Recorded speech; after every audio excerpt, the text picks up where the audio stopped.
اس آیت میں بتایا گیا جو شخص بھی حق سے روح گردانی کرے گا، شریعت سے روح گردانی کرے گا، اللہ اور اس کے رسول کے احکام سے روح گردانی کرے گا، وہ جانوروں سے بھی بدتر ہے۔ اس آیت میں یہ بھی بتایا گیا ان شر الدواب بھی، دواب یہ دابہ کی جمع ہے، دابہ جانور کو کہتے ہیں۔ اس کا اطلاق ان پر کیا جاتا ہے جو چوپائے ہوں، زمین پر چلنے والے ہوں، ان کو دابہ کہا جاتا ہے۔ اور اسی وجہ سے روح البیان میں مفسر نے لکھا کہ انسان کی تخلیق اشرف المخلوقات میں سے ہے۔ لقد خلقنا الانسان فی احسن تقویم، کہ انسان سب سے بہترین ہے اور اس کی تخلیق بھی اچھی کی گئی ہے اور سب سے زیادہ عظمت اور شان والا ہے۔ لیکن وہ لکھتے ہیں کہ عظمت شان والا اس وقت ہے اگر یہ نیک اعمال کرتا رہتا ہے تو پھر یہ فرشتوں سے بھی بڑھ جاتا ہے۔ ویسے اس کی تخلیق فرشتوں سے، اس کی عظمت اور شان فرشتوں سے کم ہے، لیکن اگر یہ نیک اعمال کرتا ہے، اللہ اور رسول کی فرما برداری کرتا ہے تو یہ فرشتوں سے بھی بڑھ جاتا ہے۔ اگر یہ اللہ اور اس کے رسول کی نافرمانی کرتا ہے، حق بات سے روح گردانی کرتا ہے، حق بات نہیں سنتا، پیٹھ پھیر جاتا ہے، اعراض کرتا ہے، تو یہ پھر جانوروں سے بھی بدتر ہے، یہ جانوروں سے بھی بدتر ہے۔ جیسا کہ دوسری جگہ میں ہے اولئک کالانعام بل ہم اضل، یہ جانور ہے یا جانور سے بھی بدتر ہیں ایسے لوگ۔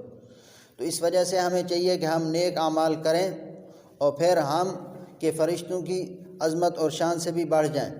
تو اللہ تعالیٰ فرماتے ہیں جو حق بات نہیں سنتے وہ ایسے ہیں کہ وہ بہرے ہیں اور گونگے ہیں۔ جو حق بات نہیں سنتا وہ بہرا ہے اور گونگا ہے، اور بہرا اور گونگا اشارے سے بھی سمجھ سکتا ہے۔ اور اس وجہ سے آگے کہا لا الذین لا یعلمون، کہ وہ سمجھتے بھی نہیں ہیں، یعنی ان میں عقل بھی نہیں ہے، وہ اتنے بے وقوف ہیں، ان میں عقل بھی نہیں ہے، سمجھ سکتے بھی نہیں ہیں۔ اس وجہ سے جو بھی حق سے روح گردانی کرے گا، حق نہیں سمجھے گا، چاہے دنیا میں جتنے بھی بڑے لیول پر پہنچ جائے، وہ شریعت کی نظر میں، اللہ تعالیٰ کی نظر میں جانوں سے بدتر ہے، وہ بے وقوف ہے، وہ کچھ نہیں سمجھ سکتا۔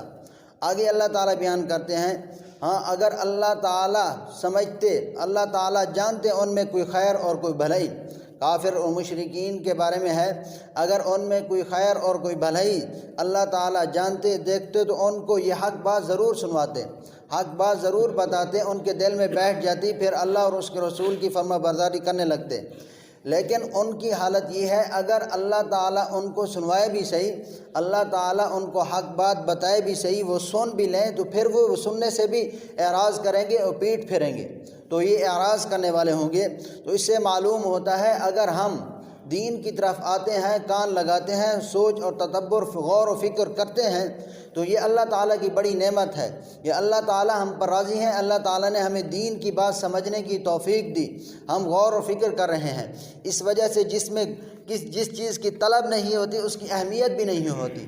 اگر ہمارے اندر دین کی طلب اور اہمیت نہیں ہے تو پھر ہم اس میں غور اور تدبر نہیں کریں گے۔ جب ہم غور اور تدبر نہیں کریں گے تو پھر ہم دین سے پیچھے ہٹتے رہیں گے۔ جب دین سے پیچھے ہٹیں گے تو پھر ہمارا بھی وہی ہوگا، ہم جانور سے بدتر ہو جائیں گے۔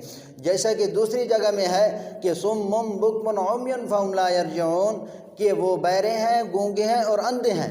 جو حق بات نہیں دیکھتا وہ اندھا ہے یا گونگا ہے یا بہرا ہے، اور پھر بھی اگر ان کو کہا جائے کہ تم ٹھیک ہو جاؤ، اندھا پن چھوڑ دو، یہ بہرا پن چھوڑ دو، پھر بھی وہ نہیں لوٹتے، حق کی طرف پھر بھی نہیں لوٹتے۔ اس وجہ سے ہمیں چاہیے ہم حق بات کی طرف غور